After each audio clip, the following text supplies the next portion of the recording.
Good morning and welcome to Morning Joe right here on J&J Media Network, Facebook Live, Twitch TV, Twitter, and on YouTube. I'm Jonah Malkin with you every single Monday and Wednesday morning, 11 a.m. to 12 p.m. Eastern Standard Time, 10 to 11 Central, and 8 to 9 a.m. Pacific. Glad to have you with me on a Monday morning. A lot of great stuff to talk about today, so be sure to stay tuned. In fact, I've got a great Malkin's Moments coming up for you at the end of the show, so make sure to stay tuned for that. Thank you so much for joining me. So, a lot to get into today, especially starting with the NFLs. We're starting to wrap up the regular season, getting closer to the playoffs.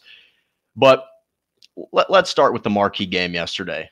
The Chiefs and the Saints. Chiefs win 32-29. One of my favorite adages is a picture is worth 1,000 words. That you can basically sum up a picture in just verbiage, just utilizing words, right? And you look at the picture that was the Chiefs versus the Saints, and the score is a win, 32-29 for the Chiefs. And it doesn't matter what you want to try and take away, what you want to glean from this matchup, how you dissect it. The bottom line is the final score, 32-29. When you watch that game, the score can be very misleading.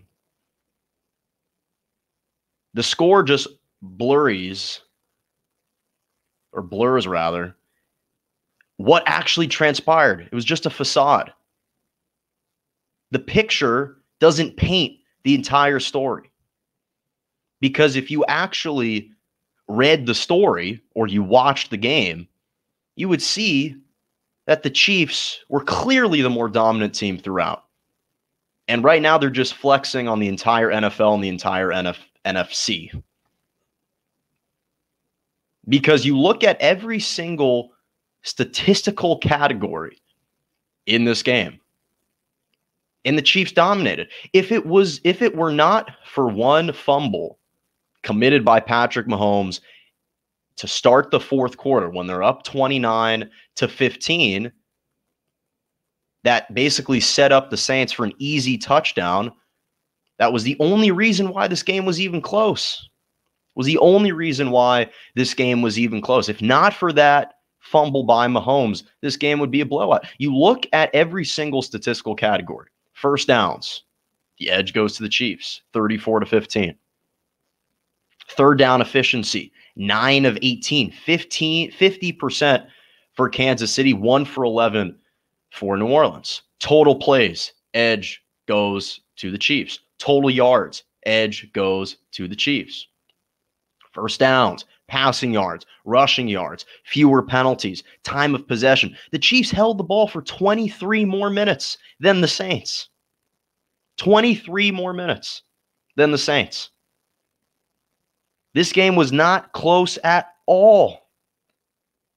And I understand you're watching that game, you're saying, oh, well, Jonah, what about potentially that return fumble that the Saints could have pounced on in the end zone for a touchdown? Yeah, I get that. But I've always said this. There are several keys that you have to have and you have to possess to be considered a championship caliber team. Do you have an elite offense? Yes, they do. Chiefs are the best offense in the NFL. Do you have a deep wide receiving core? Yeah. Tyreek Hill, Mecole Hardman, Sammy Watkins, and their tight end, Travis Kelce, who as a tight end is second in the NFL in receiving yards with over 1,300 receiving yards. Do you have a solid run game? You do. Even with the unfortunate injury to Clyde Edwards-Helaire, which was reported by a source this morning that it was a high ankle sprain and a strained hip, you have a 3-time Pro Bowler waiting in the wings in Le'Veon Bell, who actually had his most productive game of the year. And with the Chiefs this year, 15 carries, 62 yards, and a touchdown. So now you move on the list. How about the defense? Do you have a good defense? They have an above-average defense. They have a top 15 defense. And most importantly, they have playmakers who can create pressure to the opposing quarterback. Chris Jones, Tyrann Mathieu, I mean, Frank Clark. This team's got a very good, above average defense. Do you have a great coach? Yeah, Andy Reid is a great coach. Do you have the star quarterback? Yes, you got the best player in the NFL in Patrick Mahomes. Can you win in a myriad of ways? Can you trail late? Can you be blown out early? Can you win on the road? Well, they have the best record in the road this year. So absolutely they can win on the road. So when you're looking at the Kansas City Chiefs and trying to evaluate them, do they meet all those championship criteria? Check, check, check, check, and check. Because the answer is they do. They have a great O-line. Eric Fisher, the number one overall recruit in 2000, or number one overall draft pick in 2013. He's a great offensive tackle. So they can improvise like no other team I've ever seen. That's what you have to be able to do. You have to be able to be spontaneous, to extemporize. And Patrick Mahomes does that better than anyone. I mean, they were just toying with the Chiefs, with the Saints.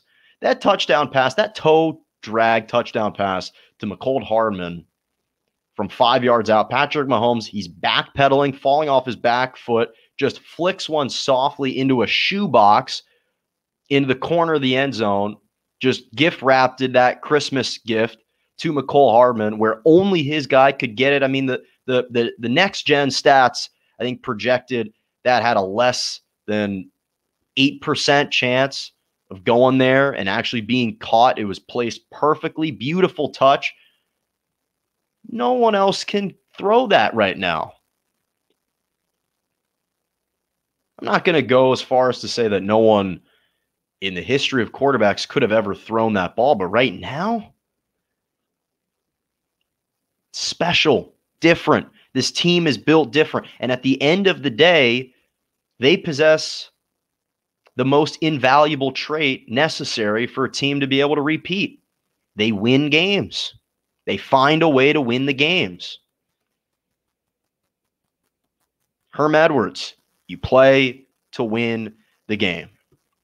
The Chiefs have won 6 straight games by less than a touchdown. So say what you want about, oh, this team has found themselves in so many tight games. Yeah, it's because they've been lollygagging through this entire season. And then they face a Saints team who even them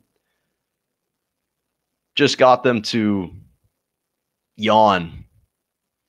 So they've won 6 straight games by less than a touchdown. They've won 22 of their last 23 games. 22 of their last 23 games. To be honest, the only team to me that I think has the best chance of knocking them off in the AFC is a team that hasn't even secured a playoff spot yet, and that's the Baltimore Ravens. Even though Lamar Jackson and the Ravens have had their struggles against Mahomes in their previous matchups, they're the only team on paper playing right now and have the personnel to be able to match everything that the Chiefs are doing. So this team is far and away the best team in the NFL, and they just continue to flex a little bit harder on the rest of the league. So I'm from Los Angeles. It's true. So I will concede I was rooting for the Rams yesterday. Let me say this. So the Jets collected their first win of the season over the Rams, 23-20. Let me first say this. Happy for the Jets players. I genuinely am happy for the Jets players. I can't imagine the type of humiliation and how demoralizing it can be to lose week in and week out. You've got families to provide for. You've got pride on the line. I can't imagine the tension that fills that locker room every single time you lose a game. And none of those players give a you-know-what about drafting Trevor Lawrence or securing the number 1 overall draft pick in the upcoming NFL draft. They don't give a rip about that. What they care about is not wanting to be a part of one of the worst NFL teams in history. They don't want to leave that type of indelible mark as one of the worst teams ever. Only 2 other teams in NFL history have gone 0-16. They don't want to be a part of that history. And I get that, and I respect the hell out of them for coming out, for playing inspired football and beating a really, really good Los Angeles Rams team. So let me first say that. But this is a lose-lose situation for both of these teams. For both of these teams. For the Rams, my God, to be the team to lose to the Jets when you've got so much at stake, you could have locked up a playoff berth with a win today at home. You could have stayed ahead of the tiebreaker of the Seattle Seahawks, which was the problem. They were looking too far ahead to the Seattle Seahawks matchup next week, which is going to be likely the game to decide the division. But the difference is now the Rams have to win both of those games. They have to beat the Seattle Seahawks and the Arizona Cardinals to outright win the league or win the division. The Seahawks, all they need to do is beat the Rams, and they secure the division. Not to mention, the Rams left the door open for the Arizona Cardinals. They helped the Arizona Cardinals pull within 1 game of them. Cardinals now are 8-6. Rams are 9-5. So they're a little bit in trouble. They have to take care of business, the LA Rams. And Sean McVay said after the loss that he was sick to his stomach and that it's going to be embarrassing, but we're going to move forward. What do you mean it's going to be embarrassing? It is embarrassing. It's pathetic that you had 10 days to prepare. It's not like you were coming off a short week. You won on Thursday Night Football. You had 10 days to prepare for one of the most putrid, inept NFL teams ever. And you overlooked them. And the thing is, the 13 other teams that played them overlooked them too, but they were able to come out with the win. And so from a playoff standpoint, this is a huge, huge blow for the Rams to choke away this game. Not even choke away this game, just play flat, come out flat. They did not deserve to win that game at all. They had a chance to be in the driver's seat, and they let it slip away. And there's a huge difference between playing Tampa Bay, playing the Bears, playing the Cardinals at home at SoFi Stadium to open up the postseason, as opposed to traveling to New Orleans for your first game of the playoffs as a wild card. And if you're lucky to win that, then going to Green Bay to the frozen tundra at Lambeau to face Aaron Rodgers and the Packers on the road. That is what is at stake here. Not to mention the Packers are way better at home than they are on the road. So the Rams just cost themselves a huge chance. And then on the flip side, if you're the Jets, well, now you just lost your hold over the number 1 overall pick. That lies in the hands of Jacksonville Jaguars right now.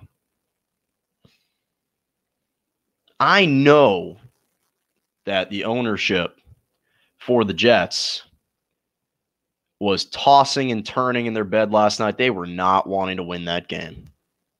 But you can't tell your players who you're paying money to say, hey, go out and put up a stinker. That's what they did against the Raiders. Ownership called their defensive coordinator and said, hey, go out an all-out blitz. Let's give Nelson Aguilar or Henry Ruggs a chance to make a play. And he did, and he burned him. And so the Jets now lose the overall, right now, their hold on the number 1 overall pick to the Jacksonville Jaguars. The Jaguars have the edge over them based on their strength of schedule which the Jacksonville Jaguars have a lesser strength of schedule somehow than the Jets.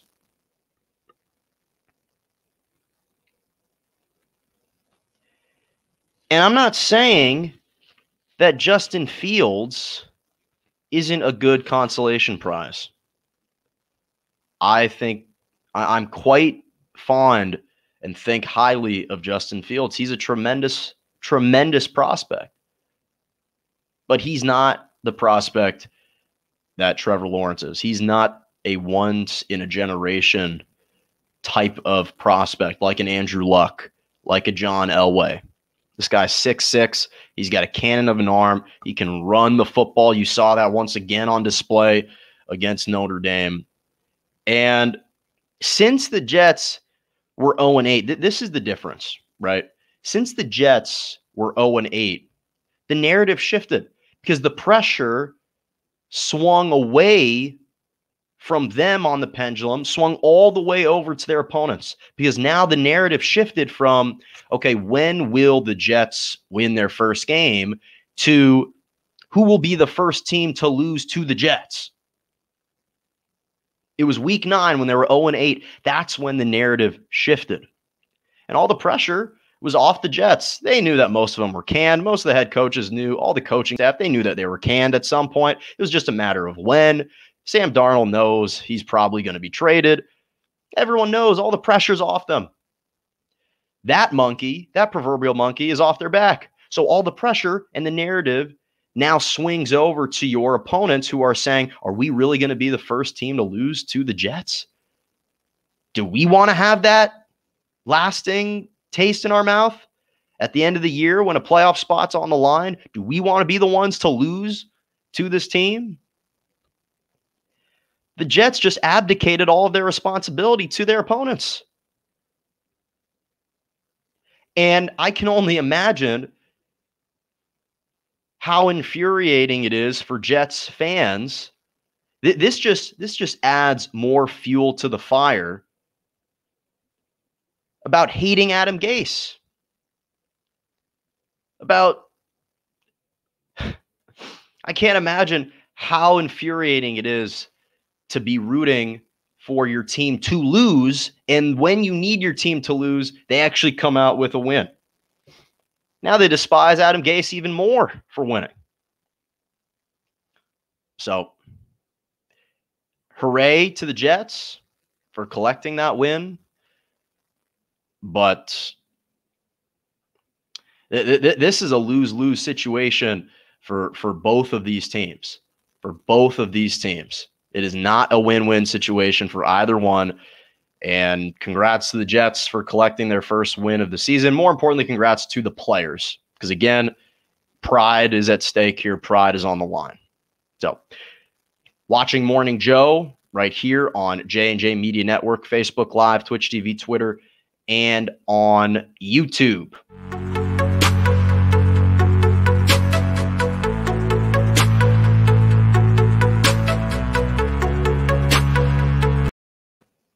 Apologies for that. Got excited. Wanted to play the intro music again. Wanted to play that again for you all. So, again, watching Morning Joe right here, J&J Media Network, Facebook Live, Twitch TV, Twitter, and on YouTube. Mondays and Wednesday mornings, 11 a.m. to 12 p.m. Eastern Standard Time. And, okay. So, yesterday, again, was fun. Got to see Jalen Hurts again play for the Philadelphia Eagles. And he keeps playing well. He keeps playing well. And yes, they lost to the Cardinals yesterday, 33-26. But Hurts played well. 338 yards, 3 passing touchdowns, 1 rushing touchdown. He played well. And once again, he ignited an offense that had been looking anemic all season up to this point. Up to this point, they had been atrocious offensively. Hurts became the first Eagle to throw for 3 passing touchdowns and rush for a rushing touchdown since Nick Foles did it in 2013.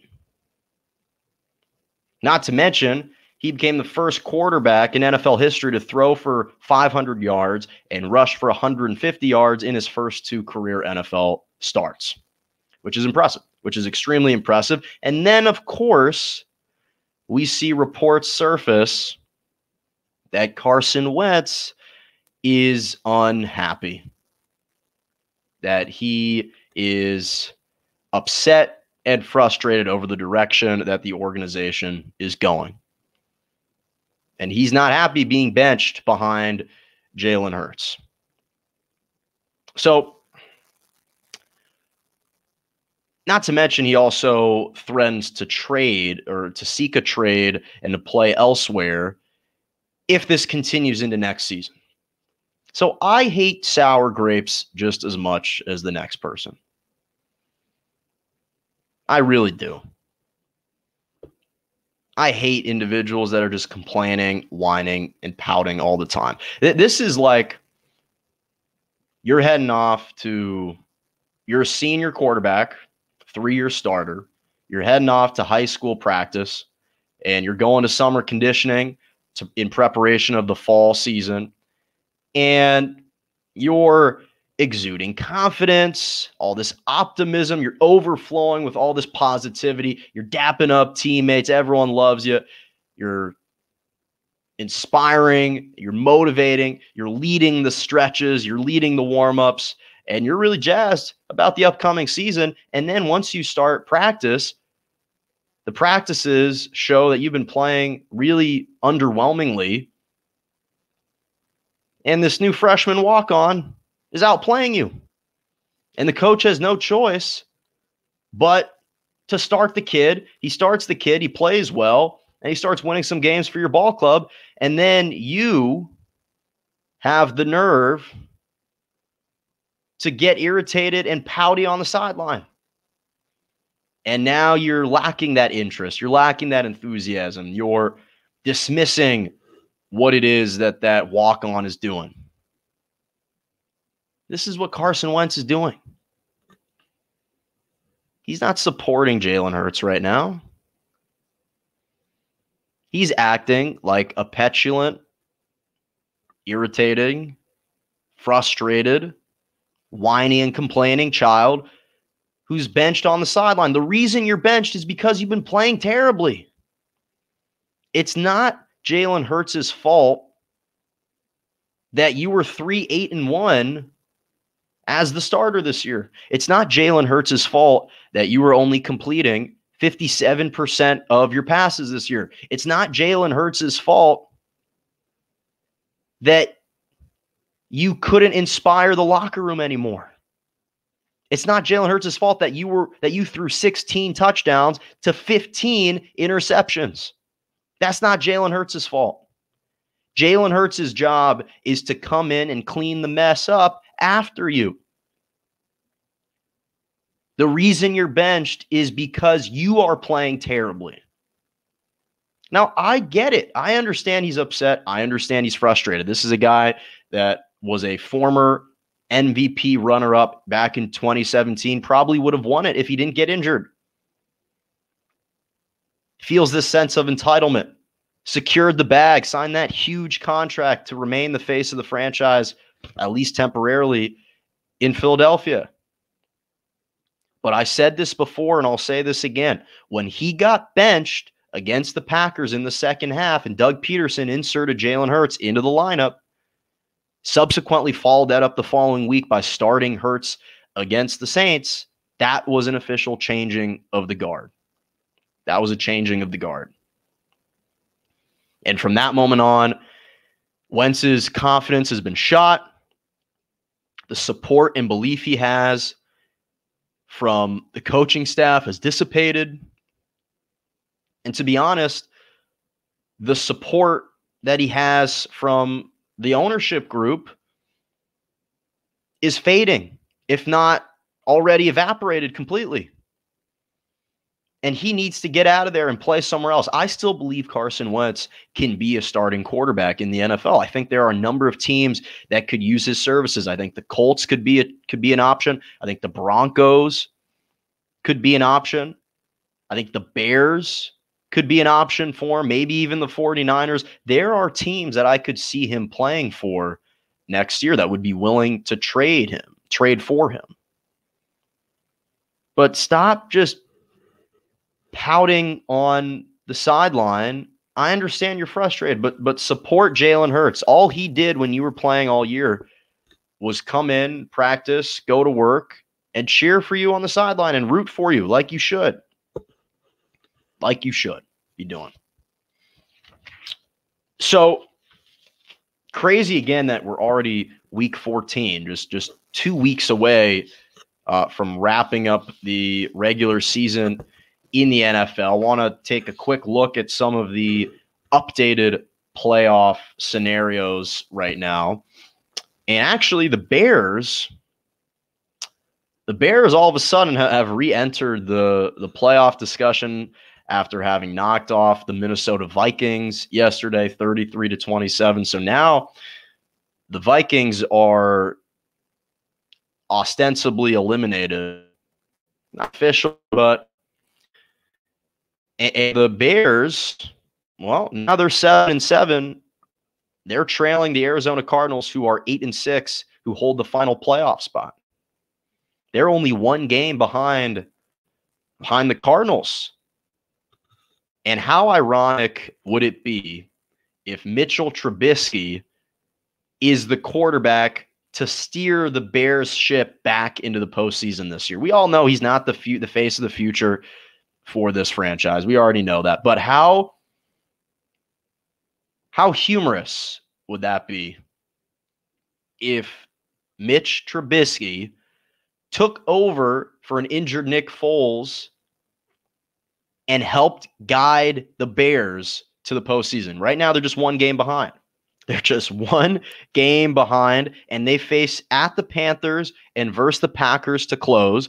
I think they can beat the Panthers, probably lose to the Packers. The Cardinals face the 49ers and the Rams. So if they finish with the same record, I don't know off the top of my head right now who has the edge, but I'll tell you what, the Bears all of a sudden have re-entered the discussion. The Buccaneers collected a big win yesterday, a much-needed one over the Falcons. The Buccaneers social media, and I think the Falcons social media tweeted at Matt Ryan with a kind of caption of a similar emoji to the image of Ryan and the Falcons losing to Brady, and at the time, the Patriots in the Super Bowl. Once again, another collapse for the Falcons. I feel badly for the Falcons and Matt Ryan for having to face this guy. Now you have to face Brady twice a year, have to be reminded of that awful collapse. They're up 17-0 again in the third quarter and lost that game. And now the Buccaneers are fortifying that playoff spot a lot more, especially with a win over the Vikings. Now, they did lose to the Bears, so the Bears would have to win out. They would have to lose both of them, but the Bucs are almost a shoo-in to get into the postseason right now. And what's going to be interesting is in the AFC, you got the Colts and the Browns, both at 10-4. Miami's at 9-5. The Ravens are at 9-5 as well. Raiders are at 7-7. I still posit that the Ravens are going to get in, and if they get into the postseason, they're going to be a huge, huge problem. I still believe that. And now in the NFC, the Cowboys are still alive with a win over the 49ers, and then with Washington losing to Seattle and the Giants losing to the Browns, the Cowboys have catapulted themselves into second place in the NFC East. If Washington loses out somehow, their final two games of the year, and the Cowboys beat the Giants to close out the regular season, along with just winning their final two games, Cowboys could all of a sudden sneak in and host a playoff game this year. That would be absolutely wild. Absolutely wild. Okay. Shifting to the NBA. First of all, super excited that the NBA is starting tomorrow. The Warriors travel to Brooklyn. The matchup we've been looking forward to seeing, Warriors versus KD again. Clippers and the Lakers at Staples Center tomorrow while the Lakers receive their championship rings. That's something I'm extremely excited for. But I do need to start with the Clippers. So the NBA is looking into a lawsuit that's pending right now about illegal and nefarious recruiting tactics that the Clippers used to sign and pitch Kawhi Leonard to come join the Clippers. So this guy, Johnny Wilkes, suing Jerry West $2.5 million because of classified salient information that he divulged to Jerry West to help pitch and recruit Kawhi Leonard to sign.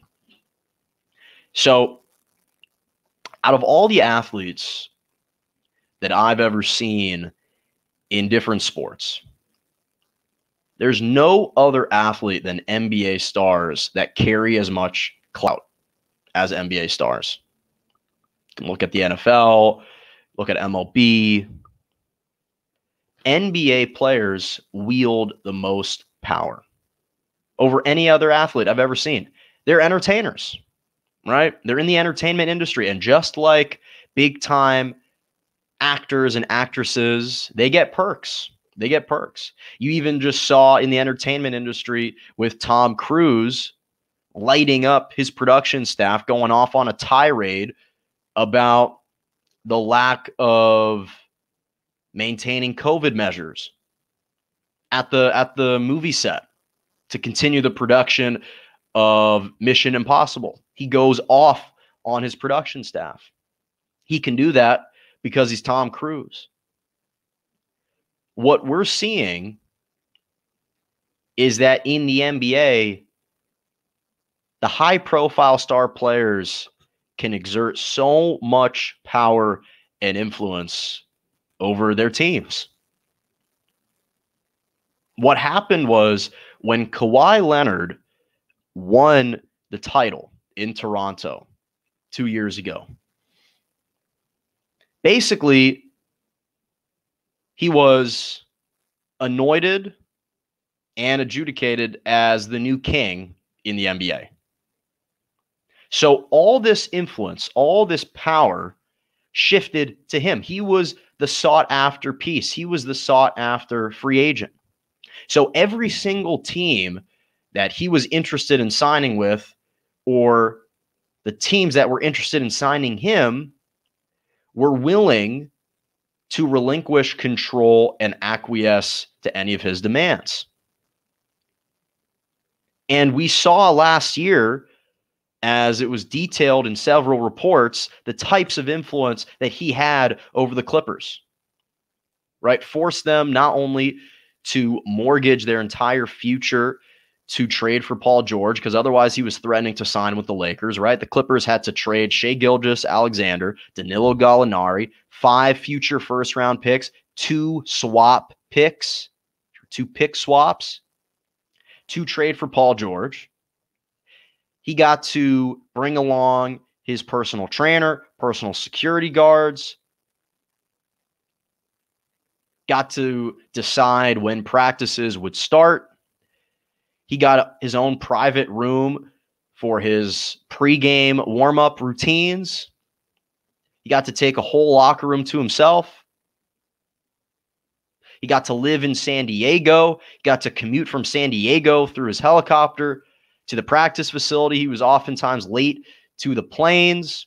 That's what sometimes you can do when you are the star player. And the Clippers were willing to acquiesce to those demands. But there's 3 things that I learned when I saw this report. First, Clippers are willing to do whatever it takes and do not care at all what type of lasting ramifications it may have to sign Kawhi Leonard. They are willing to do whatever it takes to win now and pour all their resources into creating a championship team. They don't care about the public image. They were willing to acquiesce to all of his demands. They were willing to because they've been in this purgatory state of never eclipsing the second round of the playoffs for so long. They didn't want to live in the shadows of the Lakers, even though they still are. And so they were willing to go all out to sign Kawhi Leonard. So that's the first thing. The second thing that is, if this report is true, if this report is true, then I have never seen so much collusion and illegal recruiting tactics like this before. I've always known that in college basketball, in even high school basketball to a lesser degree, a lot of these elite recruits are paid under the table money to come play for their programs. But I never thought that I would see this type of nefarious behavior at the NBA level. That's number two. Number three, and most importantly, what this report tells me is that clearly the Clippers weren't necessarily the team that Kawhi always wanted to play for. To me, what this report helps elucidate is that really what was more important was what were you going to say in the pitch to him, and would you meet his demands? That's very different than saying Kawhi's always wanted to play for the Clippers. That's a very different statement. Because what it sounds like is that if this type of information was shared from Johnny Wilkes, that again allegedly claims to have divulged key information as part of the pitch that he gave to Jerry West to help pitch and ultimately sign Kawhi Leonard, that if the most important thing was that information that was divulged, then if that information was shared with the Lakers, he probably would have signed with the Lakers. Yes, we know he's from Southern California, so we knew he wanted to come back to the Lakers or the Clippers. But what this report, again, if this is in fact true, what this says is that the Clippers were not always the team he was destined to go for. He was going to go for whichever team was willing to say the right things, i.e., whichever information Johnny Wilkes may or may not have passed along to the main recruiter within the Lakers organization, within the Clippers organization. In this case, it was the Clippers organization. That information, along with meeting those demands, was the most important thing. That didn't matter if it was the Lakers or the Clippers, which one of those teams was going to say the right thing and meet and acquiesce to his demands. That's what the report, if true, shows. That's what it says. And I'm not saying that if you're a potential championship contending team that you wouldn't do the same thing, but this is a terrible, terrible look. I hope for their sake it's not true, because this would be a terrible PR move, and they don't have any future first-round picks, not for the next 10 years, but whenever they do have future first-round picks, Adam Silver is going to take those away. So, and then Ty Lue comes out and says that he plans on utilizing Kawhi in the same fashion that Phil Jackson utilized MJ and Kobe by employing the triangle offense. First of all, the triangle offense is such an archaic offensive system that I'm not really sure why. I understand you want to use them the same way as Kobe and MJ, but the triangle offense in today's NBA is extremely archaic. And then why would you just divulge that information? Why would you just publicly announce to everyone that you're going to use the triangle system in certain sets when Kawhi's out on the floor. I just don't understand why you even go as far as to reveal that type of information. Don't really know why, but whatever. Nearly exciting news. Obviously, this is going to be one of the least talked about stories in the NBA, which is totally fair. Apparently, the Warriors were close to signing Jeremy Lin to their Santa Cruz Warriors G League team. When I read this report, I couldn't believe that Jeremy Lin's name had surfaced again in the in the NBA. Everyone remembers that incredible stretch with the New York Knicks in 2012 with Lin's sanity. And listen, I'm not saying Jeremy Lin can still be a starting point guard. I don't even know if he can be a backup point guard, but he's 32.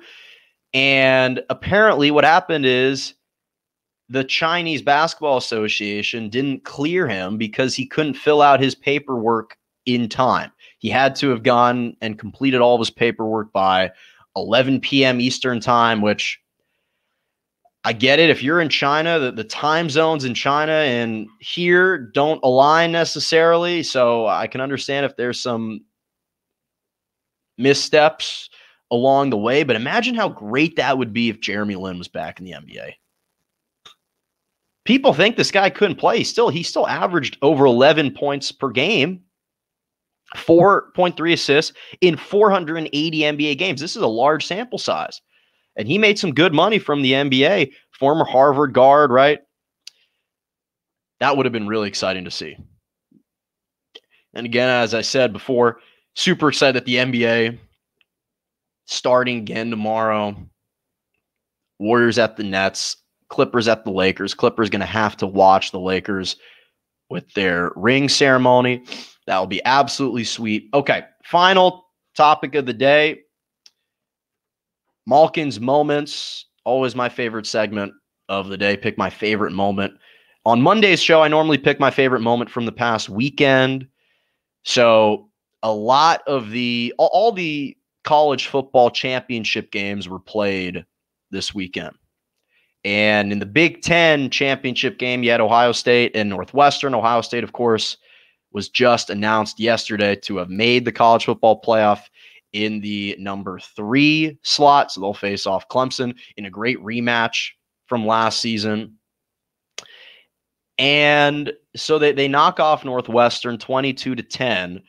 But their running back, Trey Sermon, who was a transfer from Oklahoma, rushed for 331 yards on 29 carries and 2 touchdowns in that win. He was the Big Ten championship game MVP, and he passed the single game record set by Eddie George in Ohio State history and in the Big Ten championship game mark. It was the best single game ever by an Ohio State running back or for a running back in the Big Ten championship game. 331 yards for a guy in Trey Sermon who transferred from Oklahoma to get this chance to play. And it looked murky whether or not Ohio State would even be able to play this year, given the delays to the start of the Big Ten championship and just the Big Ten season in general. And so the fact that this all played out for him and he balls out, especially when Justin Fields was playing with a sprained thumb. He literally carried the team on his back, and he was absolutely tremendous. So shout out to him. He makes my Malkin's Moments this week. Well, coming up a couple minutes shorter today, but appreciate you sticking with me. You've been watching and listening to Morning Joe right here on J&J Media Network, Facebook Live, Twitch TV, Twitter, and on YouTube. Glad you could join me on a Monday morning. Again, every Monday and Wednesday morning, I'll be with you 11 a.m. to 12 p.m. Eastern Standard Time, 10 to 11 Central, and 8 to 9 a.m. Pacific. Thank you so much once again for joining me. And as always, have a lovely rest of your morning.